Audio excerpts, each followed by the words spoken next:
الحمد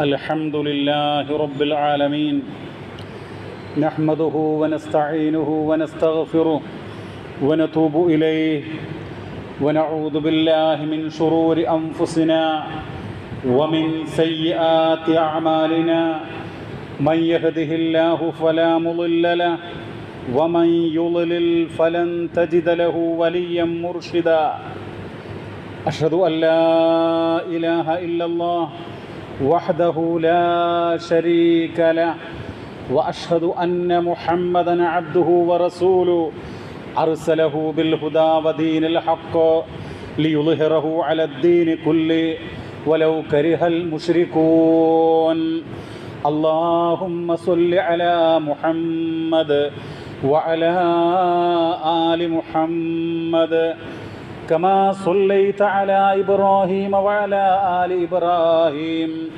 إنك حميد مجيد اللهم بارك على محمد وعلى آل محمد كما باركت على إبراهيم وعلى آل إبراهيم في العالمين إنك حميد مجيد أما بعد فإن خير الحديث كتاب الله وخير الهدي هدي محمد صلى الله عليه وسلم وشر الأمور محدثاتها وكل محدثة بدعة وكل بدعة ضلالة وكل ضلالة في النار أعوذ بالله من الشيطان الرجيم بسم الله الرحمن الرحيم يا أيها الذين آمنوا اتقوا الله حق تقاته ولا تموتن إلا وأنتم مسلمون സ്നേഹമുള്ള സഹോദരി സഹോദരങ്ങളെ, അർഹമുറാഹിമീനായ ദയാപരനായ അള്ളാഹുവിനെ ഓർത്തുകൊണ്ട് നല്ല വ്യക്തിത്വങ്ങളായി നന്മകൾ ചെയ്തുകൊണ്ട് സാധ്യമാകുന്നത്ര തിന്മകളിൽ നിന്ന് മാറി നിന്നുകൊണ്ട് നന്മയുള്ള ജീവിതം നയിക്കണമെന്ന് ആമുഖമായി ഉണർത്തുകയാണ്, വസിയ്യത്ത് ചെയ്യുകയാണ്. അല്ലാഹു സുബ്ഹാനഹു വ തആല നാം ഏവരെയും രണ്ട് ലോകത്തും വിജയികളായി അനുഗ്രഹിക്കുമാറാവട്ടെ. മഹാനായിട്ടുള്ള ഇമാം മുസ്ലിം റഹിമഹുല്ലാ തൻ്റെ സ്വഹീഹിൽ 1337 നമ്പറായി നൽകുന്ന ഒരു വചനം ഇപ്രകാരമാണ്: അനബി ഹുറൈറ റളിയല്ലാഹു അൻഹു ഖാൽ ഖതബനാ റസൂലുള്ളാഹി സ്വല്ലല്ലാഹു അലൈഹി വസല്ലം ഫഖാൽ. അബൂ ഹുറൈറ റളിയല്ലാഹു തആല അൻഹു നിവേദനം ചെയ്യുകയാണ്, അല്ലാഹുവിൻ്റെ റസൂൽ സല്ലല്ലാഹു അലൈഹി വസല്ലം ഞങ്ങളോടൊരിക്കൽ ഉത്ബോധനം നടത്തുകയാണ്. എന്നിട്ട് അവിടുന്ന് പറഞ്ഞു, അയ്യുഹന്നാസ്, അല്ലയോ ജനങ്ങളെ, ഇന്നല്ലാഹ അസ്സ വജല്ല ഖദ് ഫറള അലൈക്കുമുൽ ഹജ്ജ ഫഹജ്ജൂ.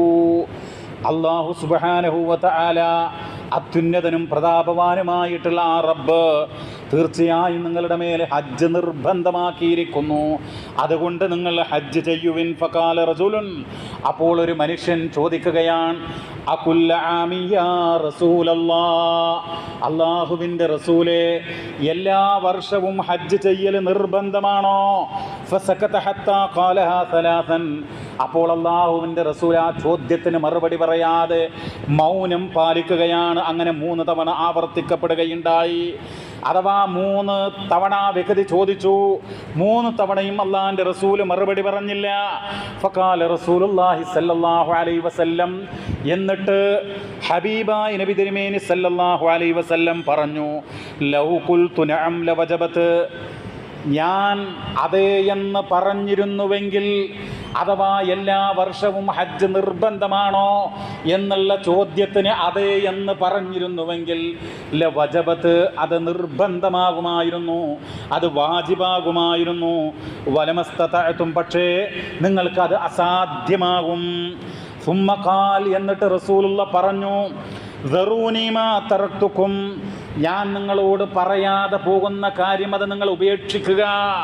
ഫഇന്നമാ ഹലക മൻ കാന ഖബലകും ബികസറത്തി സുആലിഹിം വഖ്തിലാഫിഹിം അലാ അംബിയാഇഹിം, നിങ്ങളുടെ മുൻഗാമികൾ നശിച്ചിട്ടുള്ളത് അവർ അമ്പിയാക്കളോട് അധികരിച്ച ചോദ്യവും അഭിപ്രായ വ്യത്യാസവും പുലർത്തിയത് കൊണ്ട് മാത്രമാകുന്നു. ഫഇദാ അമർതുകും ബിഅംരിൻ, അതുകൊണ്ട് ഞാൻ നിങ്ങളോടൊരു കാര്യം കൽപ്പിച്ചാൽ ഫഅ്തൂ മിൻഹു മസ്തതഅതും, നിങ്ങൾ ആ കൽപ്പിക്കപ്പെട്ട കാര്യം കഴിവിൻ്റെ പരമാവധി നിങ്ങൾ ചെയ്യുക. വഇദാ നഹൈതുകും അൻ ഷൈഇൻ ഫദഊഹു, ഞാൻ എന്തൊന്ന് വിരോധിച്ചുവോ അത് നിങ്ങൾ ഉപേക്ഷിക്കുകയും ചെയ്യുക. സഹോദരങ്ങളെ, ഈ ഹദീസിൽ ഒട്ടേറെ പാഠങ്ങളുണ്ട്. വളരെ പ്രധാനപ്പെട്ട ഒരു പാഠം എന്ന് പറയുന്നത് മുസ്ലിമായ ബുദ്ധിയുള്ള, പ്രായപൂർത്തിയുള്ള, ആരോഗ്യമുള്ള, സമ്പത്തുള്ള പരിശുദ്ധ മക്കയിലേക്ക് പോകാൻ സാധ്യമാകുന്ന ഓരോ മുസ്ലിമായ മനുഷ്യൻ്റെയും, ഓരോ മുസ്ലിമത്തായിട്ടുള്ള സഹോദരിമാരുടെയും മേൽ ഹജ്ജ് നിർബന്ധമാകുന്നു. അവരുടെ ആയുസ്സിലൊരിക്കൽ ഹജ്ജ് നിർബന്ധമാകുന്നു എന്ന് ഈ സംഭവം പഠിപ്പിക്കുകയാണ്. ലോക ചരിത്രത്തിലെ അള്ളാഹുവിനെ മാത്രം ആരാധിക്കുവാൻ വേണ്ടി നിർമ്മിക്കപ്പെട്ട ഭവനമുണ്ടല്ലോ, ബൈത്തുല്ലാ, അള്ളാഹുവിൻ്റെ ഭവനം, കഅബാലയം. പരിശുദ്ധ ഖുർആനിൻ്റെ 3-ാം അധ്യായം സൂറ ആൽ ഇംറാൻ അതിൻ്റെ 96, 97 വചനങ്ങളിൽ പറയുകയാണ്, ഇന്ന അവ്വല ബൈത്തിൻ വുദിഅ ലിന്നാസി ലല്ലദീ ബിബക്ക, ലോകത്ത് ജനങ്ങൾക്ക് വേണ്ടി നിർമ്മിക്കപ്പെട്ട ആ ഭവനം, ആ മക്കയിലുള്ള, ബക്കയിലുള്ള, ബക്ക എന്നുള്ള പദപ്രയോഗമാണ് ഖുർആൻ നടത്തിയിട്ടുള്ളത്. അത് മുബാറകൻ വഹുദൽ ലിൽ ആലമീൻ, അത് അനുഗ്രഹീതമാണ്, ലോകത്തെ ജനങ്ങൾക്ക് മാർഗദർശകമാണ്. ഫീഹി ആയാതും ബയ്യിനാത്ത്, അതിൽ വ്യക്തമായിട്ടുള്ള ദൃഷ്ടാന്തങ്ങളുണ്ട്. മഖാമു ഇബ്രാഹിം, ഇബ്രാഹിം നബി അലൈഹിസ്സലാത്തു വസ്സലാം കഅബാലയം നിർമ്മിക്കാൻ വേണ്ടി നിന്ന സ്ഥലമുണ്ട്. വമൻ ദഖലഹു കാന ആമിന, ആര് ആ വിശുദ്ധമായ ഹറമിൽ പ്രവേശിച്ചുവോ അവൻ നിർഭയനാകുന്നു. വലില്ലാഹി അലന്നാസി ഹജ്ജുൽ ബൈത്തി മനിസ്തത്വഅ ഇലൈഹി സബീല, ഏതൊരു മനുഷ്യന് അങ്ങോട്ട് എത്തിപ്പെടാൻ സാധ്യമാകുന്നുവോ ആ മനുഷ്യൻ്റെ മേല് ഹജ്ജ് ചെയ്യല് നിർബന്ധമാകുന്നു, അള്ളാഹുവിനോടുള്ള ബാധ്യതയാകുന്നു.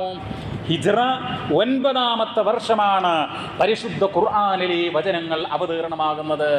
ഈ വചനം അവതീർണമായിട്ട് തൊട്ടടുത്ത വർഷം അള്ളാഹുവിൻ്റെ റസൂല് ഹജ്ജ് നിർവഹിച്ചു. ആ ഹജ്ജിൻ്റെ പേര് ഹജ്ജത്തുൽ വദാ, വിടവാങ്ങൽ ഹജ്ജ് എന്നുള്ളതാണ്. ഹജ്ജ് കഴിഞ്ഞ് 80-ഓ 81-ഓ ദിവസമാണ് പ്രവാചകൻ സല്ലല്ലാഹു അലൈഹി വസല്ലമ ജീവിച്ചത്. പിന്നീട് അവിടെ നിന്ന് വഫാത്താകുകയായിരുന്നു. ഹജ്ജ് എന്ന് പറയുന്ന സംഗതി ആർക്കാണ് നിർബന്ധം എന്ന് നമ്മൾ പറഞ്ഞു കഴിഞ്ഞു. ഹജ്ജിൻ്റെ ശ്രേഷ്ഠത മുസ്ലിം സമൂഹം കൃത്യമായി മനസ്സിലാക്കിയിട്ടില്ല. ആരോഗ്യമുള്ള എത്രയെത്ര ആളുകളുണ്ട്, സമ്പന്നരായ എത്രയെത്ര ആളുകളുണ്ട്, എന്തിനെല്ലാം സമ്പത്തും ആരോഗ്യം ചെലവഴിച്ചു കൊണ്ടിരിക്കുന്നു. പക്ഷേ ആ ഭവനത്തിങ്കൽ ചെന്ന് തൻ്റെ മേൽ നിർബന്ധമായിട്ടുള്ള ആ കർത്തവ്യം നിർവഹിക്കാൻ ഇനിയും തയ്യാറാകാത്ത എത്രയെത്ര ആളുകളുണ്ട് എന്ന് ചിന്തിക്കേണ്ടതുണ്ട്. മഹാനായ നബി സല്ലല്ലാഹു അലൈഹി വസല്ലമ പറഞ്ഞതായിക്കൊണ്ട് സഹീഹുൽ ബുഖാരിയിൽ നമുക്ക് കാണാം. അതിൻ്റെ 26-ാമത്തെ വചനം, അൻ അബീ ഹുറൈറ റളിയല്ലാഹു അൻഹു അന്ന റസൂലല്ലാഹി സല്ലല്ലാഹു അലൈഹി വസല്ലം സുഇല അയ്യുൽ അമലി അഫ്ളൽ, അള്ളാഹുവിൻ്റെ റസൂല് ചോദിക്കപ്പെടുകയാണ്, പ്രവാചകരെ, അള്ളാഹുവിൻ്റെ ദൂതരെ, കർമ്മങ്ങളിൽ വെച്ച് ഏറ്റവും പുണ്യമാക്കപ്പെട്ടതേത്? ഫഖാല ഈമാനും ബില്ലാഹി വറസൂലി, ഏറ്റവും ശ്രേഷ്ഠമായിട്ടുള്ള കർമ്മം എന്ന് പറയുന്നത് അള്ളാഹുവിലും അവൻ്റെ ദൂതരിലുമുള്ള വിശ്വാസമാണ്. ഖീല സുമ്മ മാദാ, പിന്നീട് ഏതാണ് റസൂലേ എന്ന് ചോദിക്കപ്പെട്ടു. ഖാല അൽ ജിഹാദു ഫീ സബീലില്ലാഹ്, പടച്ച റബ്ബിൻ്റെ മാർഗത്തിലുള്ള ധർമ്മസമരമാകുന്നു അള്ളാഹുവിൻ്റെ മാർഗത്തിലുള്ള ഏറ്റവും പുണ്യമാക്കപ്പെട്ട പിന്നീടുള്ള പ്രവർത്തനം. ഖീല സുമ്മ മാദാ, പിന്നീട് ഏതാണ് റസൂലേ? ഖാല, അള്ളാഹിൻ്റെ റസൂല് പറഞ്ഞു, ഹജ്ജുൻ മബ്റൂർ, മബ്റൂറായിട്ടുള്ള ഹജ്ജാകുന്നു. ഇമാം ബുഖാരി മുസ്ലിമും ഏകോപിച്ച് ഉദ്ധരിക്കുകയാണ്. മറ്റൊരു ഹദീസിൽ കാണാം, ബുഖാരി മുസ്ലിമിൻ്റേത് തന്നെ, വൽ ഹജ്ജുൽ മബ്റൂറു ലൈസ ലഹു ജസാഉൻ ഇല്ലൽ ജന്ന, മബ്റൂറായ ഹജ്ജിന് സ്വർഗമല്ലാതെ പ്രതിഫലമില്ല. അതേ സഹോദരങ്ങളെ, വിശുദ്ധമായ നന്മ നിറഞ്ഞ ആത്മാർത്ഥതയുള്ള ഇഖ്ലാസുള്ള മനസ്സുമായി അള്ളാഹുവിൻ്റെ വജ്ഹ് ഉദ്ദേശിച്ചുകൊണ്ട് ആ കഅബാലയത്തിലേക്ക് പോകുകയാണ്. എന്നിട്ട് ആ മുസ്ലിമായ വ്യക്തി വിശ്വാസത്തോടുകൂടെ ഹജ്ജ് ചെയ്യുകയാണ്. അങ്ങനെ ഹജ്ജ് ചെയ്താൽ അവന് സ്വർഗം ലഭ്യമാകുമെന്ന് മഹാനായ നബി സല്ലല്ലാഹു അലൈഹി വസല്ലമ പഠിപ്പിക്കുകയാണ്. മബ്റൂറായ ഹജ്ജ്, മഖ്ബൂലായ ഹജ്ജ് എന്ന് നമ്മൾ പറയാറില്ലേ, കേൾക്കാറില്ലേ? എന്താണ് മബ്റൂറായ ഹജ്ജ്? ഇസ്ലാമിക പണ്ഡിതന്മാർ അത് വ്യക്തമാക്കിയിട്ടുണ്ട്. മബ്റൂറായ ഹജ്ജ് എന്ന് പറഞ്ഞാൽ, മബ്റൂർ ബിർ എന്ന് പറഞ്ഞാൽ പുണ്യം, പുണ്യമാക്കപ്പെട്ട ഹജ്ജ് എന്നാണ് അതിനർത്ഥം. പക്ഷേ നമ്മുടെ ഹജ്ജ് പുണ്യമാകണമെങ്കിൽ, മബ്റൂറാകണമെങ്കിൽ ചില ഷർത്തുകളുണ്ട്, നിബന്ധനകളുണ്ട്. എന്താണ് നിബന്ധന? അൻയകൂന മിൻ മാലിൻ ഹലാലിൻ, അവൻ ചെയ്യുന്ന ഹജ്ജ് ഹലാലായ മാർഗത്തിലൂടെ സമ്പാദിച്ചതായിരിക്കണം. ആ ഹജ്ജിന് വേണ്ടി ചെലവഴിക്കുന്ന സമ്പത്തുണ്ടല്ലോ, അത് ഹലാലായ മാർഗത്തിലൂടെ സമ്പാദിച്ചതായിരിക്കണം. ഹറാമിലൂടെ സമ്പാദിച്ച പണം കൊണ്ട് ആ കഅബാലയത്തിലേക്ക് പോകുകയാണ്. അവന് വെളുത്ത വസ്ത്രം ധരിക്കുകയാണ്. മീഖാത്തിൽ പോയി കുളിച്ചു.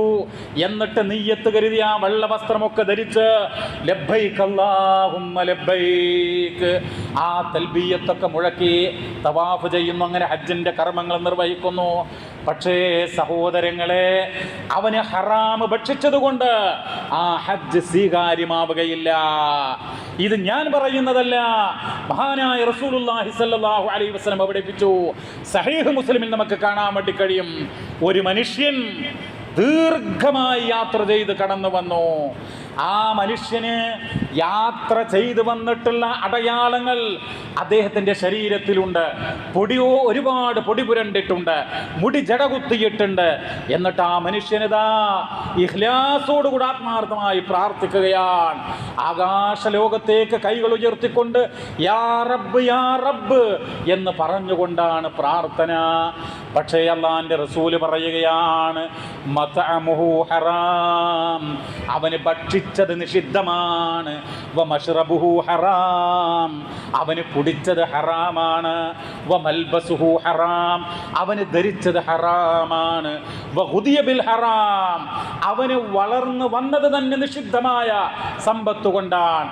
ഫഅന്നാ യുസ്തജാബു ലിദാലിക്, എങ്ങനെയാണ് ആ മനുഷ്യന് ഉത്തരം ചെയ്യപ്പെടുക എന്നാണ്.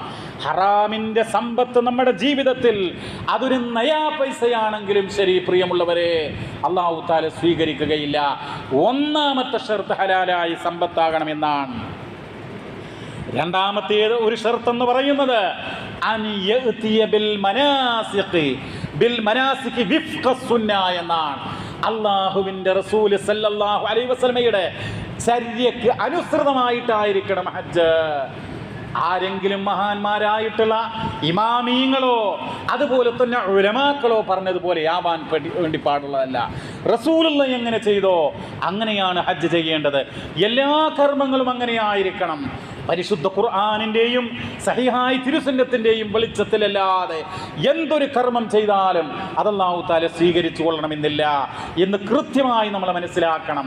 ഹജ്ജിൻ്റെ കാര്യത്തിൽ പ്രത്യേകം അല്ലാഹുവിൻ്റെ റസൂൽ പറഞ്ഞു, ഖുദൂ അന്നീ മനാസികക്കും, നിങ്ങളുടെ ഈ കർമ്മമുറകൾ എന്നിൽ നിന്ന് സ്വീകരിക്കുക എന്നുള്ളതാണ്. പ്രവാചകൻ എങ്ങനെ ചെയ്തോ അങ്ങനെ ചെയ്യാൻ നമ്മൾ ബാധ്യസ്ഥരാണ്. എന്നാലേ അത് സ്വീകരിക്കപ്പെടുകയുള്ളൂ എന്നുള്ളതാണ്. ഹജ്ജിൽ പ്രവേശിച്ചു കഴിഞ്ഞാൽ, ആ ഇഹ്റാമിൽ പ്രവേശിച്ചു കഴിഞ്ഞാൽ അധർമ്മം, അശ്ലീലം, കുതർക്കം, വാഗ്വാദം ഇതൊക്കെ വർജിച്ചേ മതിയാകൂ. ചില്ലറ കാര്യങ്ങൾക്ക് പോലും കുതർക്കങ്ങൾ നടത്തിക്കൊണ്ട് ഹജ്ജിൻ്റെ വിലപ്പെട്ട സമയം ചെലവഴിക്കുന്ന എത്രയോ സഹോദരങ്ങളുണ്ട്. അത് പാടില്ല എന്ന് നമ്മൾ മനസ്സിലാക്കുക. എന്ന് മാത്രമല്ല പ്രിയമുള്ളവരെ, അല്ലാ യുറായ ബിഹജ്ജിഹി ബൽ യുഖ്ലിസു ഫീഹി എന്നാണ്. അതായത് പ്രകടനപരത പാടില്ല. ഇഖ്ലാസോടുകൂടെ ഹജ്ജ് കർമ്മം നിർവഹിക്കണം എന്നുള്ളതാണ് പഠിപ്പിക്കുന്നത്. അങ്ങനെ ഹജ്ജ് ചെയ്താലോ, അങ്ങനെ ഹജ്ജ് ചെയ്തിട്ടുള്ള വ്യക്തി ആ കഅബാലയത്തിങ്കൽ നിന്ന് മടങ്ങുക, മാതാവ് അവനെ പ്രസവിച്ച ആ ദിവസത്തിൽ എത്രമാത്രം പരിശുദ്ധമാണോ ആ പിഞ്ചു കുഞ്ഞൊരു പാപവും ചെയ്തിട്ടില്ലല്ലോ, ഒരു ദോഷവും ചെയ്തിട്ടില്ലല്ലോ പ്രിയമുള്ളവരെ. അതുപോലെ സലീമായ ഹൃദയത്തോടുകൂടെ ശുദ്ധമായ മനസ്സോടുകൂടെ ആയിരിക്കും ആ കഅബാലയത്തിങ്കൽ നിന്ന് മടങ്ങുക എന്ന് അള്ളാഹുവിൻ്റെ റസൂല് പഠിപ്പിക്കുകയുണ്ടായി. അതുകൊണ്ട് പ്രിയമുള്ളവരെ, ആ ഹജ്ജ് ചെയ്യാൻ സമ്പത്തുള്ള ആരോഗ്യമുള്ള ആളുകൾ ഇനിയെങ്കിലും ശ്രമിക്കണം എന്നാണ് ഈ സന്ദർഭത്തിൽ ഉണർത്തുവാനുള്ളത്. ഒരു വചനം നമുക്ക് കാണാനായിട്ട് കഴിയും. ആരെങ്കിലും ആ കഅബാലയത്തിങ്കിലേക്ക് അവിടെ പോകാനുള്ള ആരോഗ്യവും സമ്പത്തും അതുപോലെ വഴിയുമൊക്കെ സൗകര്യപ്പെട്ടിട്ട് ഹജ്ജ് ചെയ്യാതെ ഇരിക്കുന്നുവെങ്കിൽ, എന്നിട്ട് അവന് ഹജ്ജ് ചെയ്യാതെ അന്ത്യശ്വാസം വലിച്ചാൽ, ഈ വചനത്തിൽ കാണുന്നത്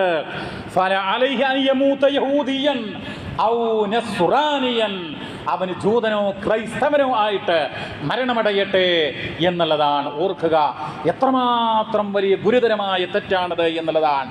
വേറെ ചില ആളുകളുണ്ട്, ഹജ്ജ് അനന്തമായി നീട്ടിവെക്കുക. ഒരു 75 വയസ്സാകട്ടെ, എന്നിട്ട് ഹജ്ജ് ചെയ്യാം, എന്നിട്ട് ഉടനെ മരിക്കാം എന്നൊക്കെ ഇങ്ങനെ ഒരു പ്ലാന്. അങ്ങനെ പ്ലാൻ ചെയ്ത് നിർവഹിക്കാൻ പറ്റുന്ന, ആ രൂപത്തിൽ പ്ലാൻ ചെയ്ത് നിർവഹിക്കാൻ പറ്റുന്ന ഒരു കാര്യമല്ല. കാരണം അല്ലാഹുവിൻ്റെ റസൂല് പറഞ്ഞു, മൻ അറാദൽ ഹജ്ജ ഫലിയതഅജ്ജൽ, ആരെങ്കിലും ഹജ്ജ് ഉദ്ദേശിക്കുന്നുവെങ്കിൽ അത് വേഗത്തിൽ ചെയ്യട്ടെ എന്നുള്ളതാണ്. വേഗത്തിൽ എന്ന് പറഞ്ഞാൽ വല്ലാതെ നീട്ടിവെക്കാൻ പാടില്ല. കാരണം ഫഇന്നഹു ഖദ് യംറദുൽ മരീൽ, ഒരുപക്ഷേ രോഗിയായി തീർന്നേക്കാം. വതളില്ലുല്ലാല്ല, അല്ലെങ്കിൽ ഹജ്ജ് ചെയ്യാനുള്ള മാർഗങ്ങൾ അത് നഷ്ടപ്പെട്ടേക്കാം. വതഅരിലുൽ ഹാജ, അല്ലെങ്കിൽ എന്തെങ്കിലുമൊക്കെ അത്യാവശ്യങ്ങൾ വന്ന് ഭവിച്ചേക്കാം. നമ്മൾ വിചാരിക്കാത്ത പ്രതിസന്ധികൾ നമ്മുടെ മുമ്പിൽ വന്നേക്കാം. അതുകൊണ്ട് ഹജ്ജ് അനന്തമായി നീട്ടിവെക്കാൻ വേണ്ടി പാടുള്ളതല്ല സഹോദരങ്ങളെ. ആ കർമ്മം അല്ലാഹു തആല പറഞ്ഞതുപോലെ പഠിപ്പിച്ചതുപോലെ നിർവഹിക്കാനൊക്കെയുള്ള ആ തൗഫീഖ് നമുക്കെല്ലാവർക്കും പടച്ചറബ് പ്രദാനം ചെയ്യുമാറാവട്ടെ. അൽഹംദുലില്ലാഹി റബ്ബിൽ ആലമീൻ. അല്ലാഹുമ്മ സ്വല്ലി വസല്ലിം അലാ നബിയിനാ മുഹമ്മദ് വൽഹംദുലില്ലാഹി റബ്ബിൽ ആലമീൻ. സഹോദരങ്ങളെ, അല്ലാഹുവിനെ ഓർത്തുകൊണ്ട് ഒരിക്കൽ കൂടെ നല്ലവരായി ജീവിക്കണം എന്ന് ഉണർത്തുകയാണ്, വസൂയത്ത് ചെയ്യുകയാണ്. കഴിഞ്ഞ ദിവസം നമ്മുടെ ഒരു സഹോദരി ഇവിടെ മരണമടയുകയുണ്ടായി. അതെന്ന് പറയുന്നത് നിങ്ങൾക്കെല്ലാവർക്കും അറിയാവുന്നതുപോലെ ഈ നാട്ടിൽ ഒരുപാട് ദീനീ സേവനങ്ങൾ ചെയ്തിട്ടുള്ള ഇസ്ലാഹി പ്രവർത്തകനായിരുന്ന പരേതനായ മുക്കാട്ടിൽ ഹുസൈൻ സാഹിബിൻ്റെ ഭാര്യ റുഖിയ എന്ന് പറയുന്ന നമ്മുടെ സുഹൃത്തുക്കളുടെ മാതാവാണ്. അല്ലാഹു സുബ്ഹാനഹു വ തആല അവർക്ക് മഗ്ഫിറത്തും മർഹമത്തും നൽകി അനുഗ്രഹിക്കുമാറാവട്ടെ. അള്ളാഹു അവരുടെ ഖബറിടം വിശാലമാക്കി കൊടുക്കുമാറാവട്ടെ. അവരുടെയും അതുപോലെ ആരൊക്കെ നമ്മുടെ ആദർശ ബന്ധുക്കളായിട്ട് ഈ ലോകത്ത് നമ്മളോട് വിട പറഞ്ഞു പോയിട്ടുണ്ട്, അവർക്കെല്ലാവർക്കും അല്ലാഹു തആല ജന്നാത്തുൽ ഫിർദൗസ് നൽകി അനുഗ്രഹിക്കുമാറാവട്ടെ. അവരുടെ എല്ലാ ചെറുതും വലുതുമായിട്ടുള്ള പാപങ്ങളും ദോഷങ്ങളും റഹ്മാനായ നാഥാ നീ പുറത്തു മാപ്പാക്കി കൊടുക്കണമേ. സഹോദരങ്ങളെ, ഈ സന്ദർഭത്തിൽ ഗൗരവമായി ഉണർത്തുവാനുള്ള ഒരു കാര്യമെന്ന് പറയുന്നത്, നിങ്ങൾ നോക്കൂ, ഈ ഒരാൾ മരണപ്പെട്ട് കഴിഞ്ഞാൽ നമ്മുടെ നാട്ടിൽ ഒട്ടനവധി അനാചാരങ്ങളാണ്. ഒന്നോ രണ്ടോ അല്ല, അനവധി ബിദ്അത്തുകളാണ്. അപ്പോൾ ഈ വിഷയത്തിൽ നമ്മൾ മനസ്സിലാക്കേണ്ടുന്ന വളരെ പ്രധാനപ്പെട്ട ചില കാര്യങ്ങൾ നിങ്ങൾ ശ്രദ്ധയിൽപ്പെടുത്താൻ ആഗ്രഹിക്കുകയാണ്. ഒന്ന്, ഈ ഖബറിങ്കൽ എഴുതുന്ന പ്രവണത നിങ്ങൾ കണ്ടിട്ടില്ലേ? ചില മക്ബറകളൊക്കെ സന്ദർശിച്ചു കഴിഞ്ഞാൽ ഈ മരണപ്പെട്ട ഖബറിൽ കിടക്കുന്ന ആളുടെ പേര്, ജനിച്ച വർഷം, മരിച്ച വർഷം, വീട്ടുപേര്, ഇതൊക്കെ കാണാം. ചില പ്രദേശങ്ങളിൽ ആയത്ത് എഴുതി വെക്കും, ചില പ്രദേശങ്ങളിൽ കവിത എഴുതി വെക്കും. കവിത എന്ന് പറഞ്ഞാൽ മദ്ഹ്, ഇദ്ദേഹത്തിൻ്റെ നന്മകളൊക്കെ എടുത്ത് അങ്ങനെ എഴുതി വെക്കും. എന്നാൽ മുസ്ലിമായിട്ടുള്ള ഈമാനുള്ള ഹബീബായ നബി സല്ലല്ലാഹു അലൈഹി വസല്ലമയെ പിൻപറ്റുന്ന ഒരാളെ സംബന്ധിച്ചിടത്തോളം അദ്ദേഹം മനസ്സിലാക്കേണ്ടത് എന്താ? ഒരു പേര് പോലും എഴുതാൻ നമുക്ക് അവകാശമില്ലാതെ നിഷിദ്ധമാക്കപ്പെട്ടതാണ്, അത് വിരോധിക്കപ്പെട്ടതാണ്. ഇമാം തിർമിദി റഹിമഹുല്ല തന്റെ സുനനിൽ 2026 നമ്പറായി നൽകുന്ന വചനം അതിൽ കാണാം, അൻ ജാബിർ റളിയല്ലാഹു അൻഹു ഖാൽ നഹാ റസൂലുള്ളാഹി സ്വല്ലല്ലാഹു അലൈഹി വസല്ലം അൻ യുബ്ന അലൽ ഖബർ ഔ യുസാദ അലൈഹി ഔ യുജസ്വസ് ഔ യുക്തബ അലൈഹി. അതായത് ഖബർ കെട്ടിപ്പൊക്കുക അതൊക്കെ ഹറാമാണ്. പക്ഷേ എത്രയോ ഖബറുകളാണ് ഉയർത്തപ്പെട്ടുകൊണ്ടിരിക്കുന്നത്. ഒരു സംശയവും വേണ്ട, ഹറാമിൻ്റെ പണികളാണ് അത്തരം ആളുകൾ ചെയ്തുകൊണ്ടിരിക്കുന്നത്. എന്നിട്ടോ അത് ഉയർത്തുക, വർദ്ധിപ്പിക്കുക എന്ന് മാത്രമല്ല, പെയിന്റ് അടിക്കുക, അതൊക്കെ നിഷിദ്ധമാണ്. എന്നിട്ട് പറയാം ഔ യുക്തബ അലൈഹി, അതിൽ രേഖപ്പെടുത്തുക. അപ്പം നമുക്കൊക്കെ തോന്നും, അല്ലെങ്കിൽ നമ്മുടെ ചില സഹോദരങ്ങൾക്ക് തോന്നും, ഇങ്ങനെ മറ്റുള്ള മക്കബറുകളൊക്കെ സന്ദർശിക്കുമ്പോൾ നമ്മുടെ പലരുടെയും മാതാപിതാക്കളൊക്കെ മരണപ്പെട്ടിട്ട് അവരുടെ ഖബറിൻ്റെ അടുക്കൽ മീസാൻ കല്ലിൽ ഇങ്ങനെ പേരെഴുതി വെച്ചിട്ടുണ്ട്. അപ്പോൾ ഖബർ തിരിച്ചറിയാൻ നല്ലതല്ലേ എന്നുള്ളത്. സഹോദരങ്ങളെ, നമ്മളെന്താ പിൻപറ്റേണ്ടത്? അള്ളാൻ്റെ റസൂല് സല്ലല്ലാഹു അലൈഹി വസല്ലം എന്ത് ചെയ്തോ അതാണ് നമ്മൾ പിൻപറ്റേണ്ടത്. റസൂലുള്ള എല്ലാവിധ എഴുത്തും വിരോധിച്ചു എന്നാണ്. അതുകൊണ്ടാണ് മഹാനായിട്ടുള്ള ഇമാം ഷൗക്കാനി റഹിമഹുല്ല അദ്ദേഹത്തിൻ്റെ നെയ്ലുൽ ഔതാർ എന്ന് പറയുന്ന കിതാബിൽ രേഖപ്പെടുത്തുന്നു, ഫീഹി തഹരീമുൽ കിതാബത്തി അലൽ ഖുബൂർ, ഖബറുകളിൽ എഴുതുന്നത് ഹറാമാണെന്ന് ആ ഹദീസിലുണ്ട്. അത് എന്ത് തന്നെയായിരുന്നാലും ശരി, അതിലെഴുതാൻ പാടുള്ളതല്ല. പിന്നെ എങ്ങനെ ഖബർ നമ്മൾ തിരിച്ചറിയുക? നമ്മൾ സൗകര്യം കിട്ടുമ്പോഴൊക്കെ ഖബർ സന്ദർശിക്കണം. അതിന് പ്രത്യേക ദിവസമൊന്നുമില്ല. അള്ളാഹിൻ്റെ റസൂൽ രാത്രിയിൽ പോലും ഖബർ സന്ദർശിച്ചിരുന്നു എന്ന ഹദീസിലത് കാണാനായിട്ട് കഴിയും. അപ്പോൾ ആ കാര്യം നമ്മൾ ശ്രദ്ധിക്കുക. മറ്റൊന്ന്, ഈ ഖബറിൻ്റെ ഈ മീസാൻ കല്ല് വെക്കാറുണ്ടല്ലോ, അത് വെക്കാമോ എന്നുള്ളതാണ്. അതിനുത്തരം വെക്കാം എന്നുള്ളതാണ്. അതിനെന്താണ് തെളിവ് എന്ന് ചോദിച്ചാൽ, ഇമാം അബൂദാവൂദ് തൻ്റെ സുനനിൽ 3206 നമ്പറായി നൽകുന്ന ഒരു വചനമുണ്ട്. മഹാനായിട്ടുള്ള ഉസ്മാൻ ഇബ്നു മൽഊൻ റളിയല്ലാഹു തആല അൻഹു വഫാത്തായി. ആ സന്ദർഭത്തിൽ മീസാൻ കല്ല് വെക്കാനായിട്ട് റസൂലുള്ള ഒരു കല്ല്, റസൂല് തന്നെ അത് പൊട്ടിച്ച്, വലിയൊരു കല്ലായിരുന്നു, ആ കല്ല് പിളർത്തി പൊട്ടിച്ച് പ്രവാചകൻ തന്നെ ചുമന്നുകൊടുന്നിട്ട് ആ കല്ല് വെക്കുകയാണ്. ഈ കല്ല് കൊണ്ട് ഞാൻ എൻ്റെ സഹോദരൻ്റെ ഖബർ, ആ ഹദീസിലെ വചനം ഇപ്രകാരമാണ്, വഖാൽ അതഅല്ലമു ബിഹാ ഖബറ അഖീ, എൻ്റെ സഹോദരൻ്റെ ഖബർ ഇതുകൊണ്ട് ഞാൻ തിരിച്ചറിയും എന്നുള്ളതാണ്. അതുകൊണ്ടാണ് മഹാനായ ഇമാം ഇബ്നു ഖുദാമ റഹിമഹുല്ലാ രേഖപ്പെടുത്തുകയാണ്, വലാ ബഅസ ബിതഅലീമിൽ ഖബരി ബിഹജറിൻ ഔ ഖശബത്തിൻ, ഒരു കല്ല് കൊണ്ടോ ഒരു മരം കൊണ്ടോ മരക്കഷ്ണം കൊണ്ടോ ഖബർ തിരിച്ചറിയാൻ വേണ്ടി വെക്കുന്നത് അതിൽ കുഴപ്പമില്ല എന്നാണ്. അതിനുള്ള തെളിവ് വഖദ അല്ലമൻ നബിയ്യു സല്ലല്ലാഹു അലൈഹി വസല്ലം ഖബർ ഉസ്മാൻ ഇബ്നു മൽഊൻ, ഉസ്മാൻ ഇബ്നു മൽഊൻ റളിയല്ലാഹു അൻഹുവിൻ്റെ ഖബറിനെ അങ്ങനെ തിരിച്ചറിയാൻ വേണ്ടി കല്ല് വെച്ചിട്ടുണ്ട് എന്ന് അദ്ദേഹം രേഖപ്പെടുത്തിയിരിക്കുകയാണ്. അപ്പോൾ ഒരു കല്ലാണ് വെക്കേണ്ടത്, അതാണ് പ്രവാചകചര്യ. എന്നാൽ ചില പണ്ഡിതന്മാർ ഇന്ന സ്ഥലം മുതൽ ഇന്ന സ്ഥലം വരെ ആ ഖബറുണ്ട് എന്നറിയാൻ വേണ്ടിയിട്ട് 2 ഭാഗത്തും കല്ല് വെക്കാം എന്ന് പറയുന്നു. അത് ആവശ്യമാണെങ്കിൽ വെക്കാം, പക്ഷേ നബിയുടെ ചര്യ അത് ഒരു കല്ല് വെക്കാം എന്നുള്ളതാണ് എന്ന് പ്രത്യേകം ഉണർത്തുകയാണ്.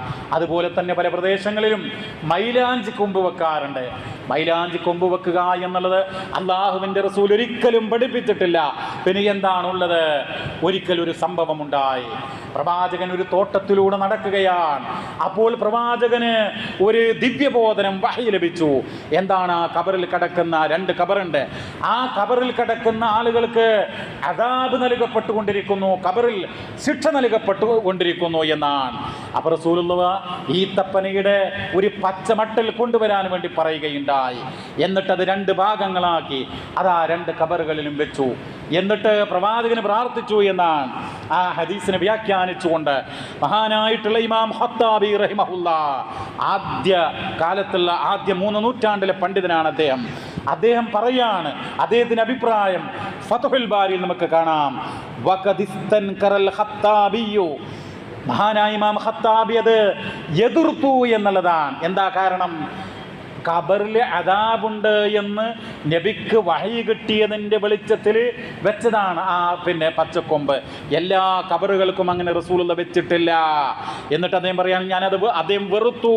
അദ്ദേഹം മാത്രമല്ല വമൻ തബിഅഹു, അദ്ദേഹത്തെ പിൻപറ്റുന്ന പണ്ഡിതന്മാരും അത് വെറുത്തു. വദഉന്നാസിൽ ജരീദ വനഹബഹു ഫിൽ ഖബരി അമലൻ ബിഹാദൽ ഹദീസ്, ആ ഹദീസിന്റെ വെളിച്ചത്തിൽ ഇങ്ങനെ പച്ച കൊമ്പുകൾ വെക്കുന്നത് അത് ഇമാം ഖത്താബിയും അദ്ദേഹത്തെ പിൻപറ്റുന്നവരും വെറുത്തു എന്നാണ്. എന്തിനേറെ പ്രിയമുള്ളവരെ, ആധുനിക ഇസ്ലാമിക പണ്ഡിതനായിരുന്ന അൽ അല്ലാമത്തു അബു അബ്ദുല്ലാഹ് അബ്ദുൽ അസീസ് ഇബ്നു അബ്ദുല്ലാഹ് ഇബ്നു ബാസ് റഹിമഹുല്ലാഹ് അദ്ദേഹം രേഖപ്പെടുത്തുകയാണ്, അസ്സവാബു ഫീ ഹാദിഹിൽ മസ്അല, ഈ വിഷയത്തിലുള്ള ഏറ്റവും ശരിയായ അഭിപ്രായം എന്ന് പറയുന്നത് മാ ഖാലഹുൽ ഖത്താബിയു, ഇമാം ഖത്താബി പറഞ്ഞതാണ്. എന്താണത്?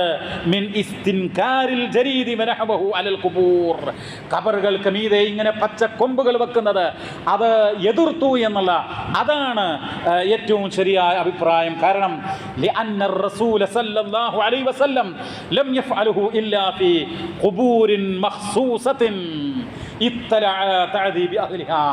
ഖബർ ശിക്ഷയുണ്ട് എന്ന് നബിക്ക് ദർശനം നൽകപ്പെട്ടിട്ടുള്ള, വഹി നൽകപ്പെട്ടിട്ടുള്ള ആ ഖബറുകൾക്ക് മാത്രമാണ് അങ്ങനെ വെച്ചിട്ടുള്ളത്, എല്ലാ ഖബറുകൾക്കും അങ്ങനെ വെച്ചിട്ടില്ല. വലൗ കാന മശ്റൂഅൻ ലഫഅലഹു ഫീ കുല്ലിൽ ഖുബൂർ, അത് ശർആയിരുന്നുവെങ്കിൽ എല്ലാ ഖബറുകൾക്കും മീതെയും അങ്ങനെ വെക്കുമായിരുന്നു. വകിബാറുസ് സ്വഹാബത്തി ലം യഫ്അലുഹു, മുതിർന്ന സ്വഹാബിമാർ പോലും അങ്ങനെ ചെയ്തിട്ടില്ല എന്നുള്ളതാണ്. ആ കാര്യം നമ്മൾ അങ്ങനെ മനസ്സിലാക്കുക പ്രിയമുള്ളവരെ. സുന്നത്ത് നമ്മൾ മുറുകെ പിടിക്കുക, മരണപ്പെട്ടു പോയ ആളുകൾക്ക് എപ്പോഴും സാധിക്കുമ്പോഴൊക്കെ പ്രാർത്ഥിക്കുക, അത് നമ്മുടെ കർത്തവ്യമാണ്. എത്രയോ സഹോദരങ്ങൾ മരണപ്പെട്ടു പോയിട്ടില്ലേ, നമ്മുടെ മാതാപിതാക്കൾ, നമ്മുടെ സഹോദരങ്ങൾ, നമ്മുടെ ജേഷ്ഠാനിധന്മാർ, നമ്മുടെ ഗുരുനാഥന്മാർ. അല്ലാഹു തആല അവരുടെയൊക്കെ ആഖിറത്ത് വിജയിപ്പിച്ചു കൊടുക്കുമാറാവട്ടെ. ഒരു കാര്യം കൂടെ ഉണർത്തുവാനുണ്ട്. ഉദ്ഹിയ്യത്തിൻ്റെ കാര്യം കഴിഞ്ഞയാഴ്ച നമ്മൾ സൂചിപ്പിച്ചിരുന്നു. അതുമായി ബന്ധപ്പെട്ട കാര്യങ്ങൾ ഇവിടെ താഴത്ത് എഴുതി വെച്ചിട്ടുണ്ട്. സാധിക്കുന്ന ആളുകൾ അതിൽ പങ്കാളിയാവണം എന്ന് ഉണർത്തുകയാണ്. ഒരു 6000 രൂപ അല്ലെങ്കിൽ അതുപോലെയുള്ള ഒരു തുക അത് നൽകാൻ ഒട്ടേറെ ആളുകൾക്ക് കഴിയും. സാധിക്കുന്ന ആളുകൾ അതിൽ പങ്കെടുക്കുക, അല്ലാഹു തആലയുടെ ആ പുണ്യം കരസ്ഥമാക്കുക. റബ്ബ് നമ്മെ അനുഗ്രഹിക്കുമാറാവട്ടെ. അല്ലാഹുവേ റഹ്മാനായ നാഥ, ഈമാനോടുകൂടെ മരണമടയുന്ന സജ്ജനങ്ങളുടെ കൂട്ടത്തിൽ ഞങ്ങളെ ഏവരെയും നീ ഉൾപ്പെടുത്തി അനുഗ്രഹിക്കണമേ. അല്ലാഹുമ്മ ഗ്ഫിർ ലിൽ മുഅ്മിനീന വൽ മുഅ്മിനാത്ത് വൽ മുസ്ലിമീന വൽ മുസ്ലിമാത്ത് അൽ അഹ്യാഇ മിൻഹും വൽ അംവാത്ത് ഇന്നക മുജീബുദ് ദഅവാതി വയാ ഖാദിയൽ ഹാജാത്ത്. റബ്ബന ഗ്ഫിർ ലനാ വലിഇഖ്വാനിന الذين سبقونا بالإيمان ولا تجعل في قلوبنا غلا للذين آمنوا ربنا إنك رؤوف رحيم. ربنا ظلمنا أنفسنا وإن لم تغفر لنا وترحمنا لنكونن من الخاسرين. ربنا آتنا في الدنيا حسنة وفي الآخرة حسنة وقنا عذاب النار. ربنا تقبل منا إنك أنت السميع العليم وتب علينا إنك أنت التواب الرحيم واغفر لنا إنك أنت الغفور الرحيم وارحمنا إنك أنت أرحم الراحمين. صلى الله على نبينا محمد والحمد لله رب العالمين.